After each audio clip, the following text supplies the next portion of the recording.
Bom dia, hoje é dia 4 de junho e vamos para o nosso devocional da manhã, em que eu leio Manhã e Noite de Charles Spurgeon.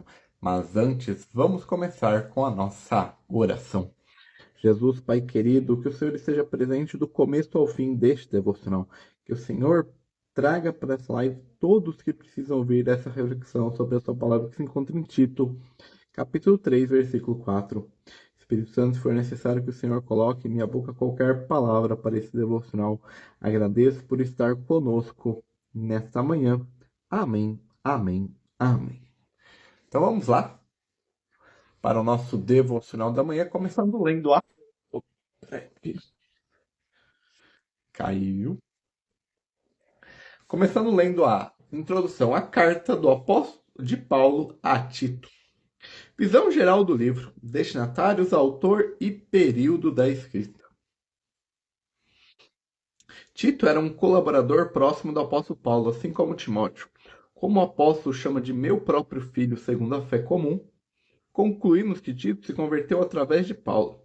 Assim como Timóteo pode ter sido um verdadeiro filho do apóstolo, Tito também pode ter sido em relação à diferença de idade.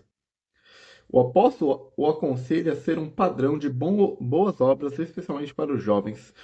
Com Tito não é mencionado em nenhuma vez entre os companheiros de Paulo no livro de Atos. Por essa razão, conclui que talvez com razão que Tito era irmão de Lucas, autor do Atos dos Apóstolos. Gálatas 2, capítulo 2, versículos 1 ao 10, nos diz que Tito deve ter sido um colaborador de Paulo muito cedo. Essa passagem nos fala da jornada de Barnabé e Paulo a Jerusalém, até o Conselho dos Apóstolos. Ao contrário do meio-judeu Timóteo, Tito era o grego, não foi forçado a ser circuncisado. Isso demonstrou que o cristão não está sobre a lei de Moisés. Mais tarde, a pedido do apóstolo, Tito trabalhou em Corinto por um tempo. Ele cumpriu os deveres com muito cuidado. Timóteo era um homem reservado ou tímido, enquanto Tito era enérgico. Ele foi respeitado pelos coríntios, pois os receberam com medo e tremor. A segunda epístola aos Coríntios mostra claramente o quanto Paulo estimava Tito. No capítulo 2, versículo 13, o chamado de meu irmão, e no capítulo 7, versículos 6, 7 e 13, ele é consolado por Tito.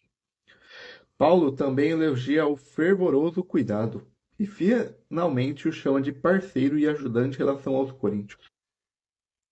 Segundo Timóteo, capítulo 4, versículo 10, menciona Tito pela última vez. Paulo escreve que Tito tenha ido para a Dalmácia, limite litorâneo da Bósnia e Herzegovina, provavelmente em seu serviço ao Senhor.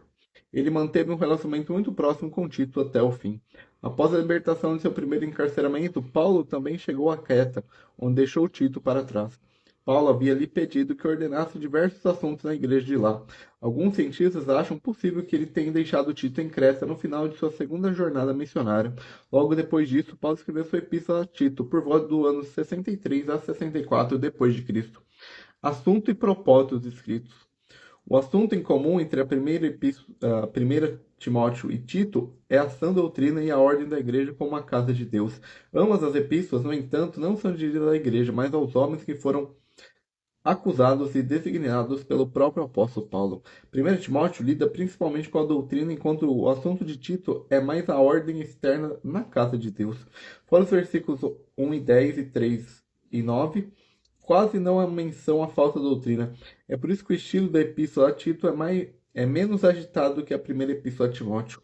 A doutrina da fé cristã e a conduta cristã caminham juntas e não devem ser separadas. Assim, pode-se resumir rapidamente o conteúdo da epístola a Tito. Ela é dividida em três partes pelos capítulos. Cada divisão contém uma parte doutrinária e consequência prática resultante. Nos versículos 1 ao 4 do capítulo 1, somos apresentados como toda salvação em Cristo. Os líderes espirituais do povo de Deus, como Tito, devem sempre estar cientes de que não apenas servem ao Senhor, mas também ao seu povo escolhido. Capítulo 2, versículos 11 ao 14, apresenta uma dupla aparição. Primeiro, a graça de Deus apareceu para trazer salvação a todos os homens, e segundo, nosso grande Deus e nosso Salvador Jesus Cristo, logo aparecerão para a glória de seus redimidos. Essa graça de Deus ensina o cristão a viver uma vida piedosa que agrada a Deus. Capítulo 3, versículos 3 ao 7, descreve a aceitação dos crentes da salvação de Deus. A nova ordem de vida que se segue é o fundamento de uma conduta renovada. Peculiaridades, boas obras. A Epístola de Tito é uma carta no lado prático da vida cristã. Isso é enfatizado pelas expressões boas obras, que aparecem 7 vezes. Presbítero ou superintendentes. Tá bom. Visão geral do conteúdo. Tito 3. Preparados para toda boa obra em relação ao mundo e à igreja. E essa é a introdução da Bíblia Spurgeon para a carta de Paulo a Tito. Agora vamos ler o nosso devocional da manhã.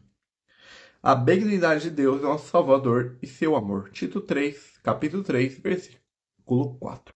Quão doce é contemplar o Salvador comungado com o seu povo amado.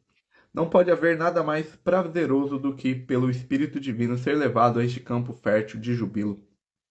Deixemos que a mente, por um instante, considere a história do amor do Redentor e 1000 atos de carinho surgirão. Todos eles concebidos na tessituria do coração em Cristo e entrelaçados com os pensamentos e emoções da alma renovada com o ânimo de Jesus. Quantas meditamos sobre o incrível amor e contemplamos todo o glorioso Redentor da terra, dotando-a com toda a sua antiga riqueza. Nossas almas podem desfalecer da alegria. Quem é aquele que pode suportar tal peso de amor? Aquela sensação parcial que o Espírito Santo às vezes tem o prazer de conceber é mais do que a alma pode conter. Quão arrebatadora deve ser a visão completa dele. Quando a alma estiver compreensão para discernir todas as dádivas do Salvador, sabedoria para poder avaliá-las e o tempo de meditar sobre elas, tal como o mundo vindouro não conhecer. Comunguemos então com Jesus de uma forma mais íntima do que hoje, mas que pode imaginar a doçura de tal comunhão deve ser uma das coisas que não entram no coração do homem, mas que Deus preparou para ver aqueles que o amam. Ó, abrir a porta dos celeiros do nosso José e ver plenitude que ele estocou para nós. Seremos dominados com amor. Pela fé, vemos que num vidro escuro há a imagem refletida de seus tesouros limitados, mas quando realmente virmos as coisas celestiais com seus próprios olhos, quão profundo será o rio de comunhão, no qual nossa alma se banhará. Até lá, nosso mais alto sonetos deverão ser reservados ao nosso amado benefeitor, Jesus Cristo, nosso Salvador, cujo amor por nós é maravilhoso, mais que o amor das pessoas ao nosso redor. E esse é o nosso devocional da manhã. Mais tarde, por volta das 8 e 9 horas, nós temos o devocional da noite. E amanhã nós voltamos, provavelmente, com o devocional do dia, no período da manhã. Então tenha um bom resto de quinta-feira, um bom feriado e até o próximo. Que Deus te abençoe. Amém. Amém. Amém.